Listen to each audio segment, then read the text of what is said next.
The New Adam and Eve by Nathaniel Hawthorne.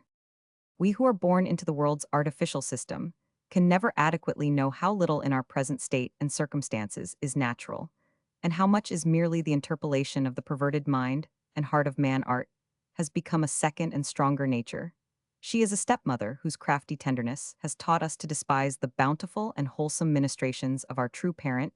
It is only through the medium of the imagination that we can lessen those iron fetters which we call truth and reality, and make ourselves even partially sensible, what prisoners we are. For instance, let us conceive good Father Miller's interpretation of the prophecies to have proved true. The day of doom has burst upon the globe, and swept away the whole race of men from cities and fields, seashore, and midland mountain, region, vast continents, and even the remotest islands of the ocean. Each living thing is gone. No breath of a created being disturbs this earthly atmosphere, but the abodes of man, and all that he has accomplished, the footprints of his wanderings, and the results of his toil, the visible symbols of his intellectual cultivation and moral progression, short everything physical that can give evidence of his present position, shall remain untouched by the hand of destiny.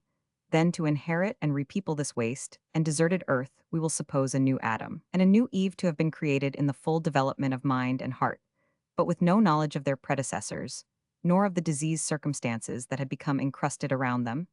Such a pair would at once distinguish between art and nature. Their instincts and intuitions would immediately recognize the wisdom and simplicity of the latter, while the former, with its elaborate perversities, would offer them a continual succession of puzzles. Let us attempt, in a mood half sportive and half thoughtful, to track these imaginary heirs of our mortality through their first day's experience. No longer ago than yesterday, the flame of human life was extinguished. There has been a breathless night, and now another morn approaches, expecting to find the earth no less desolate than at eventide. It is dawn. The east puts on its immemorial blush, although no human eye is gazing at it, for all the phenomena of the natural world renew themselves. In spite of the solitude that now broods around the globe, there is still beauty of earth, sea, and sky for beauty's sake. But soon there are to be spectators. Just when the earliest sunshine gilds earth's mountain tops, two beings have come into life, not in such an Eden as bloomed to welcome our first parents, but in the heart of a modern city. They find themselves in existence, and gazing into one another's eyes, their emotion is not astonishment, nor do they perplex themselves with efforts to discover what and whence and why they are. Each is satisfied to be, because the other exists likewise, and their first consciousness is of calm and mutual enjoyment, which seems not to have been the birth of that very moment, but prolonged from a past eternity. Thus content, with an inner sphere which they inhabit together, it is not immediately that the outward world can obtrude itself upon their notice. Soon, however, they feel the invincible necessity of this earthly life, and begin to make acquaintance with the objects and circumstances that surround them. Perhaps no other stride so vast remains to be taken, as when they first turn from the reality of their mutual glance to the dreams and shadows that perplex them everywhere else.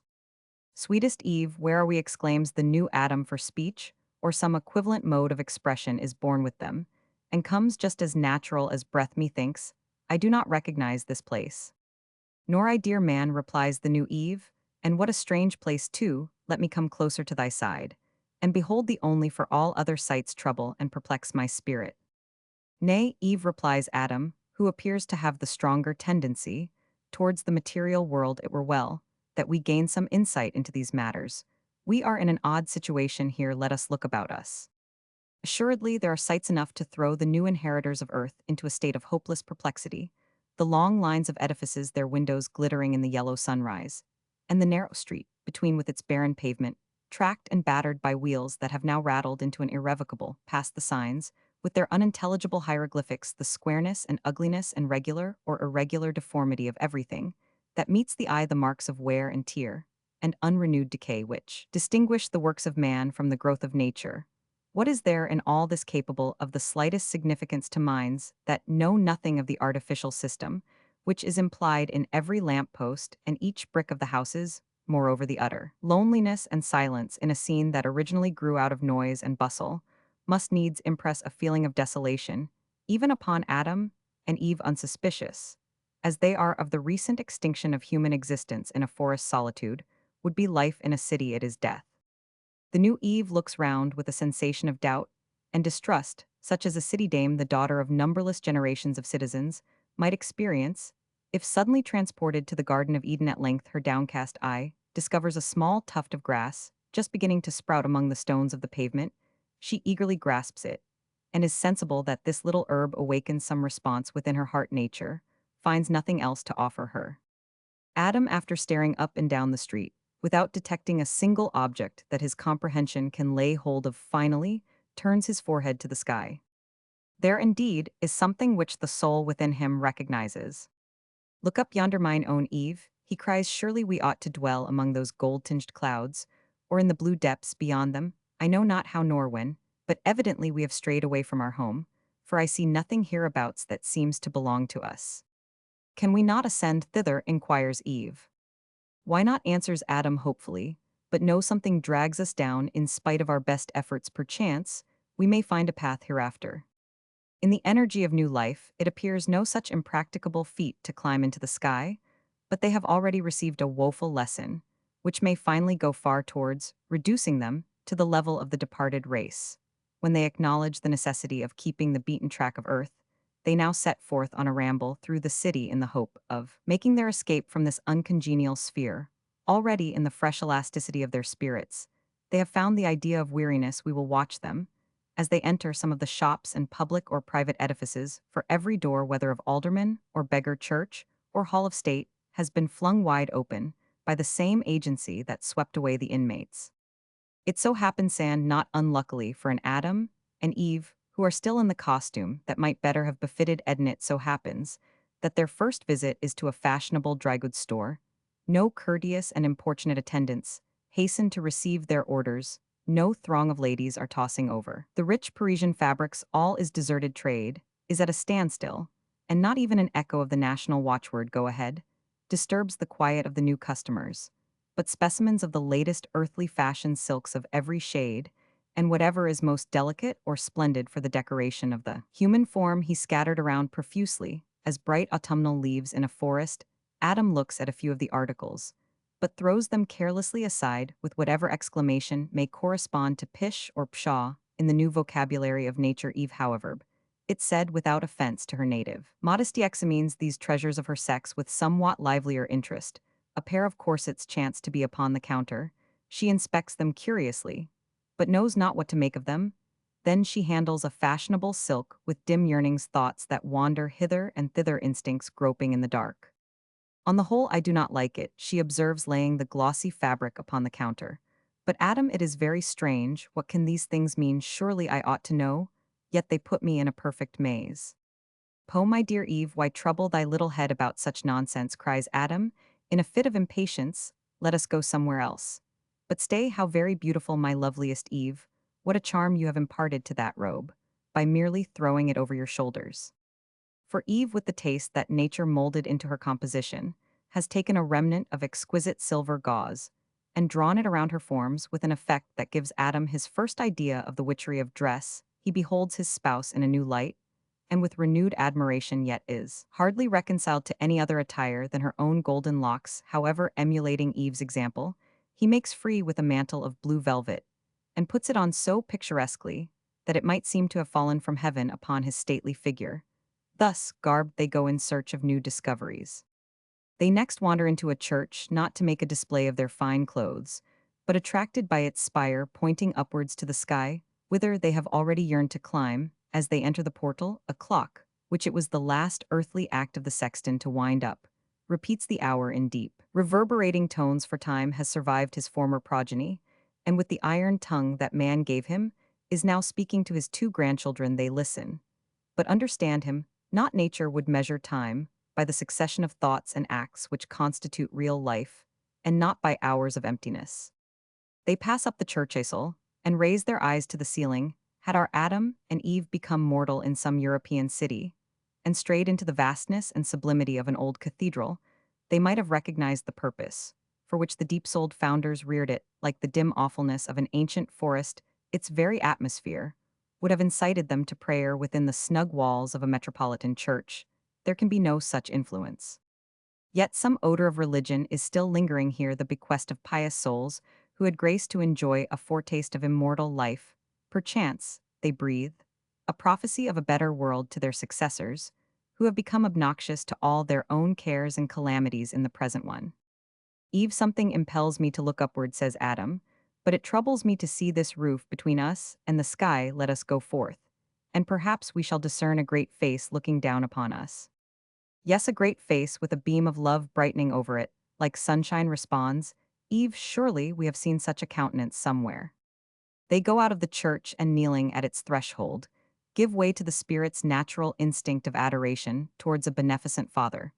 But in truth, their life thus far has been a continual prayer. Purity and simplicity hold converse at every moment with their Creator. We now observe them entering a court of justice. But what remotest conception can they attain of the purposes of such an edifice?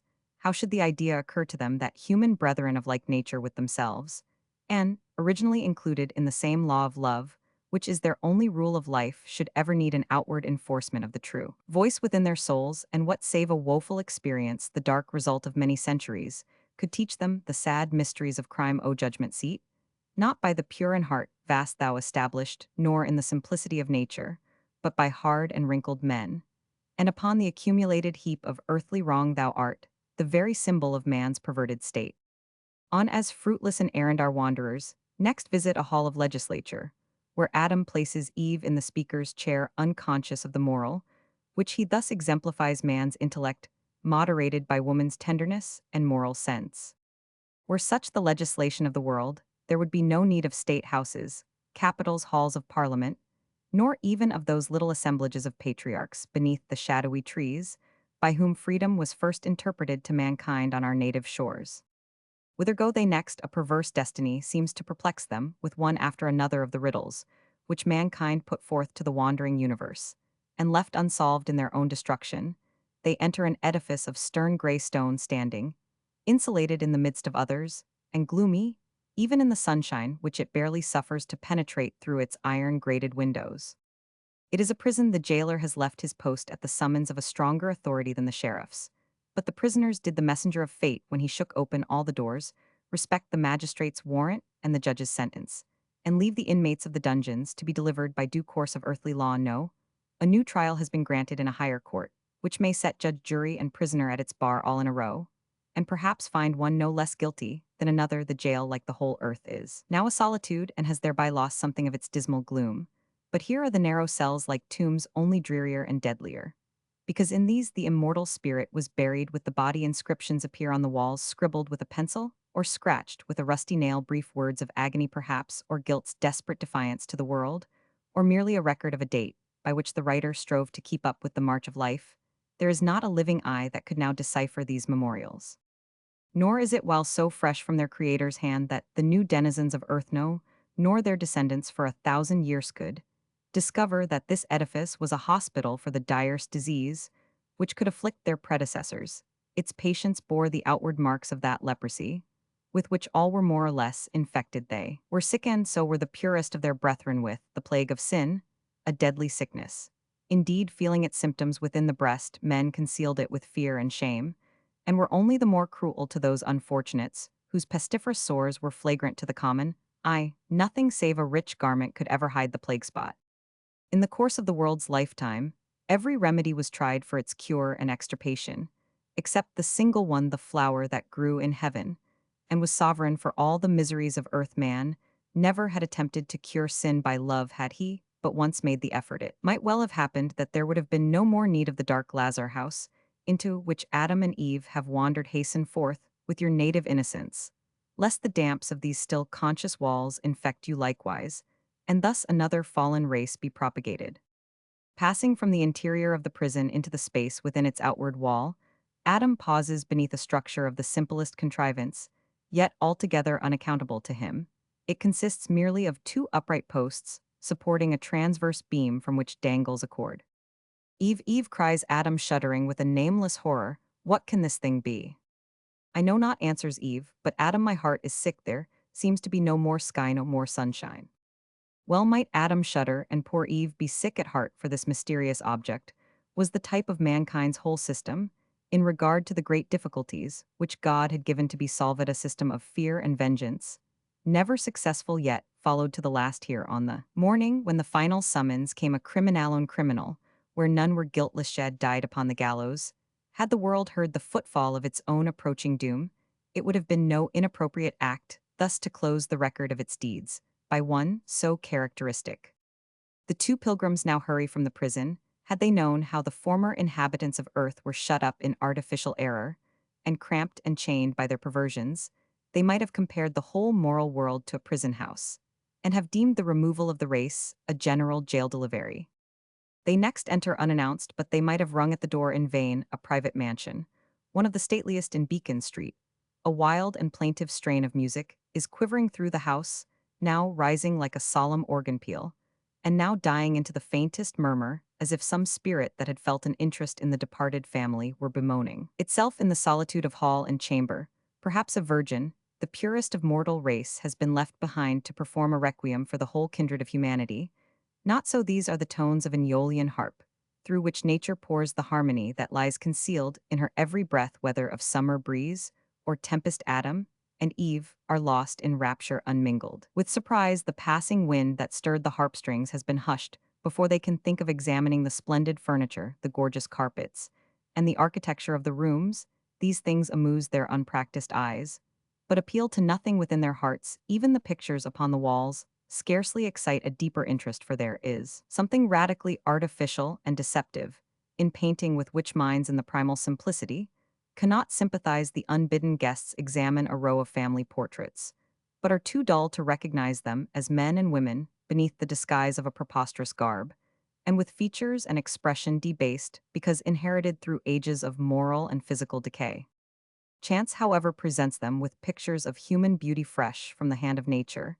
As they enter a magnificent apartment, they are astonished but not affrighted to perceive two figures advancing to meet them. Is it not awful to imagine that any life save their own should remain in the wide world? How is this? Exclaims Adam. My beautiful Eve, are you in two places at once? And you, Adam, answers Eve, doubtful, yet delighted. Surely that noble and lovely form is yours, yet here you are by my side. I am content with one, methinks there should not be two. This miracle is wrought by a tall looking-glass, the mystery of which they soon fathom, because nature creates a mirror for the human face in every pool of water, and for her own great features in waveless lakes. Pleased and satisfied with gazing at themselves, they now discover the marble statue of a child in a corner of the room, so exquisitely idealized that it is almost worthy to be the prophetic likeness of their firstborn. Sculpture, in its highest excellence, is more genuine than painting, and might seem to be evolved from a natural germ, by the same law as a leaf or flower. The statue of the child impresses the solitary pair as if it were a companion. It likewise hints at secrets both of the past and future. My husband, whispers Eve. What would you say, dearest? Eve inquires Adam. I wonder if we are alone in the world, she continues with a sense of something like fear at the thought of other inhabitants. This lovely little form, did it ever breathe, or is it only the shadow of something real like our pictures in the mirror? It is strange, replies Adam, pressing his hand to his brow. There are mysteries all around us. An idea flits continually before mewed, that I could seize it. Eve, Eve, are we treading in the footsteps of beings that bore a likeness to ourselves? If so, whither are they gone? Why is their world so unfit for our dwelling place? Our great Father only knows, answers Eve, but something tells me that we shall not always be alone, and how sweet if other beings were to visit us in the shape of this fair image. Then they wander through the house, and everywhere find tokens of human life, which now, with the idea recently suggested, excite a deeper curiosity in their bosoms. Woman has here left traces of her delicacy and refinement, and of her gentle labors. Eve ransacks a workbasket, and instinctively thrusts the rosy tip of her finger into a thimble she takes up a piece of embroidery glowing with mimic flowers, in one of which a fair damsel of the departed race has left her needle. Pity that the day of doom should have anticipated the completion of such a useful task. Eve feels almost conscious of the skill to finish it. A pianoforte has been left open. She flings her hand carelessly over the keys, and strikes out a sudden melody no less natural than the strains of the Aeolian harp, but joyous with the dance of her yet unburdened life. Passing through a dark entry, they find a broom behind the door, and Eve, who comprises the whole nature of womanhood, has a dim idea that it is an instrument proper for her hand. In another apartment, they behold a canopied bed, and all the appliances of luxurious repose. A heap of forest leaves would be more to the purpose. They enter the nursery, and are perplexed with the sight of little gowns, and caps tiny slices, and a cradle amid the drapery of which is still to be seen the impress of a baby's form. Adam slightly notices these trifles, but Eve becomes involved in a fit of mute reflection, from which it is hardly possible to rouse her. By a most unlucky arrangement, there was to have been a grand dinner party in this mansion, on the very day when the whole human family, including the invited guests, were summoned to the unknown regions of illimitable space at the moment of fate. The table was actually spread, and the company on the point of sitting down. Adam and Eve come unbidden to the banquet. It has now been some time cold, but otherwise furnishes them with highly favorable specimens of the gastronomy of their predecessors. But it is difficult to imagine the perplexity of the unperverted couple in endeavoring to find proper food for their first meal at a table where the cultivated appetites of a fashionable party were to have been gratified. Will nature teach them the mystery of a plate of turtle soup? Will she embolden them to attack a haunch of venison? Will she initiate them into the merits of a Parisian pasty imported by the last steamer that ever crossed the Atlantic? Will she not rather bid them turn with disgust from fish, fowl, and flesh, which to their pure nostrils steam with a loathsome odor of death, and corruption? Food, the bill of fare, contains nothing which they recognize as such. Fortunately, however, the dessert is ready upon a neighboring table. Adam, whose appetite and animal instincts are quicker than those of Eve, discovers this fitting banquet. "Here, dearest Eve," he exclaims, "sure is food." "Well," answered she with the germ of a housewife stirring within her, "we have been so busy today that a picked-up dinner must serve." So Eve comes to the table and receives a red-cheeked apple from her husband's hand, in requital of her predecessor's fatal gift to our common grandfather. She eats it without sin, and let us hope with no disastrous consequences to her future progeny.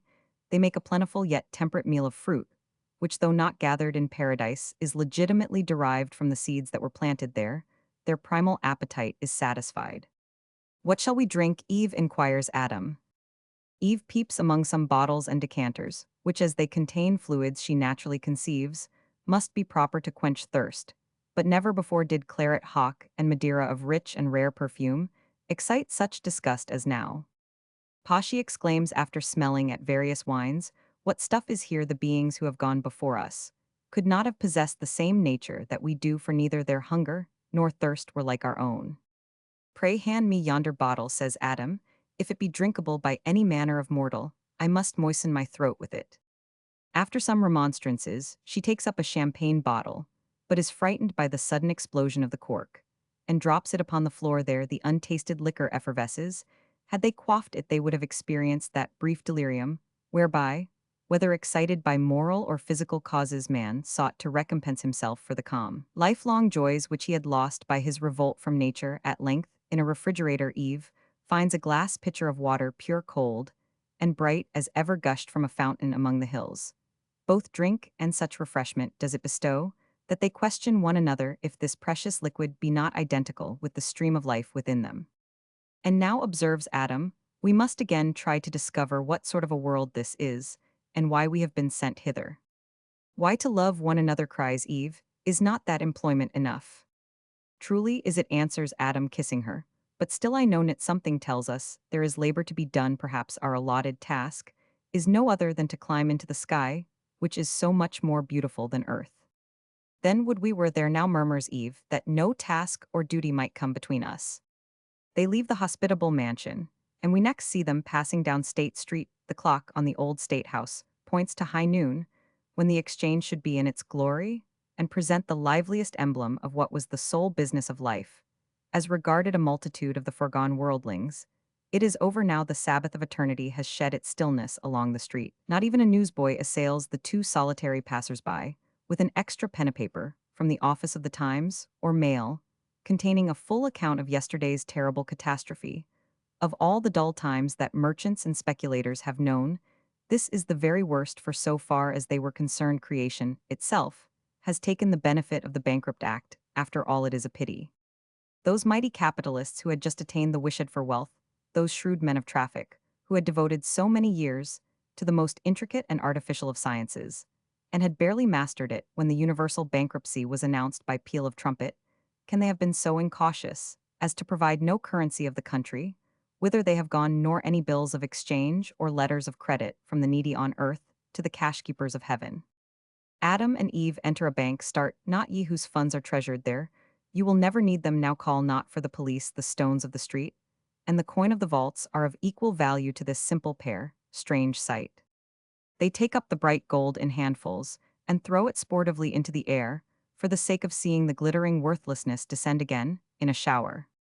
They know not that each of those small yellow circles was once a magic spell potent to sway men's hearts and mystify their moral sense here. Let them pause in the investigation of the past. They have discovered the mainspring, the life, the very essence of the system that had wrought itself into the vitals of mankind, and choked their original nature in its deadly gripe.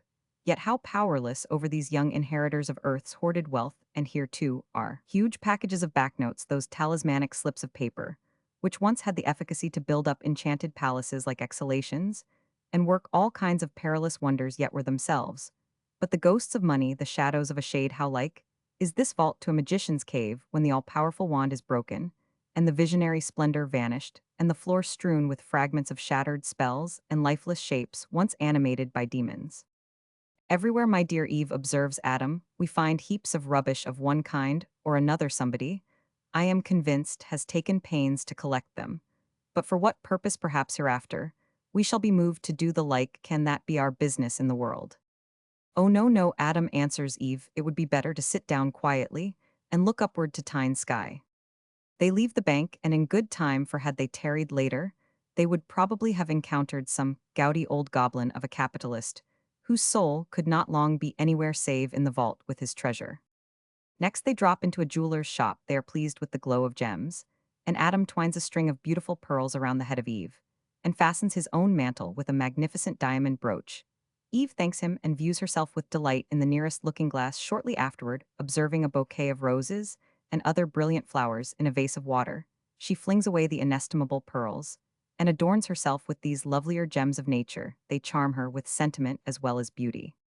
Surely they are living beings, she remarks to Adam. I think so, replies Adam, and they seem to be as little at home in the world as ourselves. We must not attempt to follow every footstep of these investigators, whom their creator has commissioned to pass unconscious judgment upon the works and ways of the vanished race. By this time being endowed with quick and accurate perceptions, they begin to understand the purpose of the many things around them. They conjecture, for instance, that the edifices of the city were erected, not by the immediate hand that made the world, but by beings somewhat similar to themselves for shelter and convenience. But how will they explain the magnificence of one habitation as compared with the squalid misery of another? Through what medium can the idea of servitude enter their minds? When will they comprehend the great and miserable fact, evidences, of which appeal to their senses? Everywhere that one portion of Earth's lost inhabitants was rolling in luxury, while the multitude was toiling for scanty food, a wretched chain, indeed, must be wrought in their own hearts, ere they can conceive the primal decree of love to have been so completely abrogated that a brother should ever want what his brother had. When their intelligence shall have reached so far, Earth's new progeny will have little reason to exult over her old rejected one. Their wanderings have now brought them into the suburbs of the city. They stand on a grassy brow of a hill, at the foot of a granite obelisk, which points its great finger upwards, as if the human family had agreed by a visible symbol of age-long endurance to offer some high sacrifice of thanksgiving or supplication. The solemn height of the monument, its deep simplicity, and the absence of any vulgar and practical use, all strengthen its effect upon Adam and Eve, and leave them to interpret it by a purer sentiment than the builders thought of expressing. Eve, it is a visible prayer, observed Adam. And we will pray too, she replies. Let us pardon these poor children of neither father nor mother for so absurdly mistaking the purport of the memorial, which man founded, and woman finished on far-famed Bunker Hill. The idea of war is not native to their souls, nor have they sympathies for the brave defenders of liberty, since oppression is one of their unconjectured mysteries. Could they guess that the green sward on which they stand so peacefully was once strewn with human corpses, and purple with their blood? It would equally amaze them that one generation of men should perpetrate such carnage, and that a subsequent generation should triumphantly commemorate it. With a sense of delight, they now stroll across green fields and along the margin of a quiet river. Not to track them too closely, we next find the wanderers entering a Gothic edifice of gray stone, where the bygone world has left whatever it deemed worthy of record in the rich library of Harvard University. No student ever yet enjoyed such solitude and silence as now broods within its deep alcoves. Little do the present visitors understand what opportunities are thrown away upon them. Yet Adam looks anxiously at the long rows of volumes, those storied heights of human lore. Ascending one above another from floor to ceiling, he takes up a bulky folio. It opens in his hands, as if spontaneously to impart the spirit of its author to the yet unworn and untainted intellect of the fresh-created mortal. He stands poring over the regular columns of mystic characters, seemingly in studious mood, for the unintelligible thought upon the page has a mysterious relation to his mind, and makes itself felt as if it were a burden flung upon him. He is even painfully perplexed, and grasps vainly at he knows not what. O Adam, it is too soon by at least 5,000 years, to put on spectacles, and bury yourself in the alcoves of a library. What can this be, he murmurs at last. Eve, methinks, nothing is so desirable as to find out the mystery of this big and heavy object with its thousand thin divisions. See, it stares me in the face as if it were about to speak. Eve, by a feminine instinct, is dipping into a volume of fashionable poetry, the production certainly the most fortunate of earthly bards, since his lay continues in vogue, when all the great masters of the lyre have passed into oblivion. But let not his ghost be too exultant. The world's one lady tosses the book upon the floor, and laughs merrily at her husband's abstracted mien. My dear Adam, cries she, you look pensive and dismal. Do fling down that stupid thing, for even if it should speak, it would not be worth attending to. Let us talk with one another, and with the sky and the green earth and its trees and flowers, they will teach us better knowledge than we can find here. Well, Eve, perhaps you are right, replies Adam, with a sort of sigh. Still, I cannot help thinking that the interpretation of the riddles, amid which we have been wandering all day long, might here be discovered. It may be better not to seek the interpretation, persists Eve. For my part, the air of this place does not suit me. If you love me, come away. She prevails and rescues him from the mysterious perils of the library. Happy influence of woman, had he lingered there long enough to obtain a clue to its treasuresses, was not impossible, his intellect being of human structure indeed, but with an untransmitted vigor and acuteness. Yet he then, and there become a student, the analyst of our poor world would soon have recorded the downfall of a second Adam, the fatal apple of another tree of knowledge, would have been eaten all the perversions and sophistries, and false wisdom, so aptly mimicking the truel, the narrow truth, so partial that it becomes more deceptive than falsehood, all the wrong principles, and worse practice, the pernicious examples and mistaken rules of life, all the specious theories, which turn earth into cloudland, and men into shadows, all the sad experience, which it took mankind so many ages to accumulate, and from which they never drew a moral for their future guidance. The whole heap of this disastrous lore would have tumbled at once upon Adam's head. There would have been nothing left for him but to take up the already abortive experiment of life where he had dropped it, and toil onward with it a little farther. But blessed in his ignorance, he may still enjoy a new world in our worn-out one. Should he fall short of good even as far as we did, he has at least the freedomno, worthless one, to make errors for himself, and his literature, when the progress of centuries shall create, it will be no interminably repeated echo of our own poetry and reproduction of the images that were molded by our great fathers of song and fiction, but a melody never yet heard on earth, and intellectual forms unbreathed upon by our conceptions. Therefore let the dust of ages gather upon the volumes of the library, and in due season the roof of the edifice crumble down upon the whole. When the second Adam's descendants shall have collected as much rubbish of their own, it will be time enough to dig into our ruins and compare the literary advancement of two independent races. But we are looking forward too far. It seems to be the vice of those who have a long past behind them. We will return to the new Adam and Eve, who, having no reminiscences save dim and fleeting visions of a pre-existence, are content to live and be happy in the present. The day is near its close when these pilgrims, who derive their being from no dead progenitors, reach the cemetery of Mount Auburn with light hearts for earth and sky, now gladden each other with beauty, tread along the winding paths among marble pillars, mimic temples, urns, obelisks, and sarcophagi, sometimes pausing to contemplate these fantasies of human growth, and sometimes to admire the flowers wherewith nature converts decay to loveliness. Can death, in the midst of his old triumphs, make them sensible that they have taken up the heavy burden of mortality, which a whole species had thrown down? Dust kindred to their own has never lain in the grave. Will they then recognize, and so soon that time? And the elements have an indefeasible claim upon their bodies. Not improbably, they may. There must have been shadows enough even amid the primal sunshine of their existence to suggest the thought of the soul's incongruity with its circumstances. They have already learned that something is to be thrown aside. The idea of death is in them, or not far off, but were they to choose a symbol for him, it would be the butterfly soaring upward, or the bright angel beckoning them aloft, or the child asleep, with soft dreams visible through her transparent purity. Such a child in whitest marble, they have found among the monuments of Mount Auburn. Sweetest Eve observes Adam, while hand in hand, they contemplate this beautiful object yonder sun has left us, and the whole world is fading from our sight. Let us sleep as this lovely little figure is sleeping. Our Father only knows whether what outward things we have possessed today are to be snatched from us forever. But should our earthly life be leaving us with the departing light, we need not doubt that another morn will find us somewhere beneath the smile of God. I feel that He has imparted the boon of existence, never to be resumed. And no matter where we exist, replies Eve, for we shall always be together.